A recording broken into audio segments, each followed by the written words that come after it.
मैं आह्वान कर रहा हूँ 11 दिसंबर को 22 अगस्त 2 करने जा रहे हैं। अगर 10 दिसंबर तक वो प्राथमिक विज्ञप्ति जारी न करें तो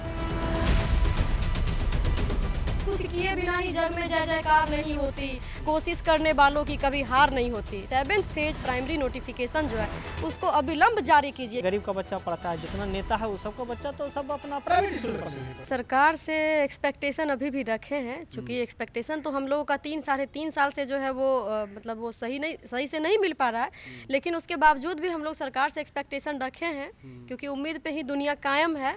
तो अभी भी मैं उनसे रिक्वेस्ट कर रही हूँ कि सर, हम लोग 3-3.5 साल से आपके राज्य में प्रोटेस्ट कर रहे हैं, अपनी बात को आपके सामने रखने का हर संभव कोशिश कर रहे हैं और हम लोगों के धैर्य का अब और ज़्यादा परीक्षा मत लीजिए, क्योंकि हम लोग शांतिपूर्ण तरीके से प्रोटेस्ट करके और आपसे बस यही रिक्वेस्ट कर रहे हैं कि हम लोग इतनी लंबी लड़ाइयाँ लड़े हैं, तो अब ये लड़ाई जो है इसका कुछ ना कुछ हमें परिणाम मिले।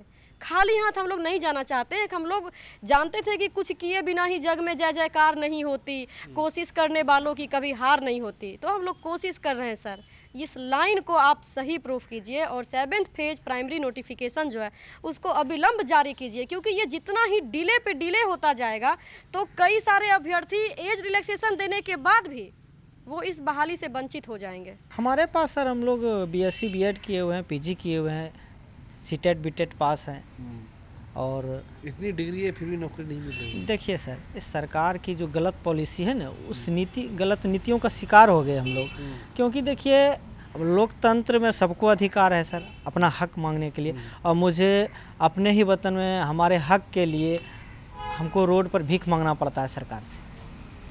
क्या किया जाए, इतना पढ़ा लिखा और बात करते हैं क्वालिटी एजुकेशन का शिक्षा मंत्री, तो अच्छे शिक्षक जब नहीं होंगे तो सरकारी स्कूल में तो जानबे करते हैं गरीब का बच्चा पढ़ता है, जितना नेता है वो सबका बच्चा तो सब अपना प्राइवेट स्कूल में पढ़ता है, केवल गरीब का ही बच्चा पढ़ता है। अब जैसे अभी हम क्या कहते हैं, डिप्टी CM जो अभी वर्तमान में है वो स्वास्थ्य विभाग उनके पास है, लेकिन देखिए अपना पिताजी का वो किडनी ट्रांसप्लांट के लिए विदेश जा रहे हैं। तो ये दुर्भाग्य है हमारे राज्य की।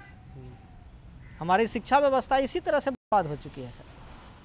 और हम लोग जद्दोजहद आंदोलन 3.5 वर्षों से लगभग कर रहे हैं कि हम लोग को नोटिफिकेशन दिया जाए, हम लोग को रोड पर से बोर्ड पर भेजा जाए, और एक अच्छे समाज का निर्माण के लिए शिक्षा बहुत ज़रूरी है। हम लोग अभी भी सर आशान्वित हैं, 3.5 वर्षों से लगातार आंदोलनरत हैं, लेकिन अभी भी सरकार से हमें उम्मीदें हैं कि हमारी बहाली दिसंबर तक करार दी जाएगी, नोटिफिकेशन हमारा दिसंबर तक जारी कर दिया जाएगा, ताकि हम लोग जो सर्द रातें पटना के गर्दनी बाग में बिताने को मजबूर हैं, हम भी चैन सुकून से नींद ले पाएँ, हमारी भी बहाली बिहार के प्रारंभिक विद्यालयों में हो। सर, हम तो सरकार से अनुरोध बार बार कर रहे हैं कि हमें 7वें चरण के प्राथमिक विज्ञप्ति दे दें, लेकिन वो शीघ्र जल्द अति शीघ्र बार बार कर रहे हैं, लेकिन अब सर शीघ्र जल्द अब गाली लगता है सर।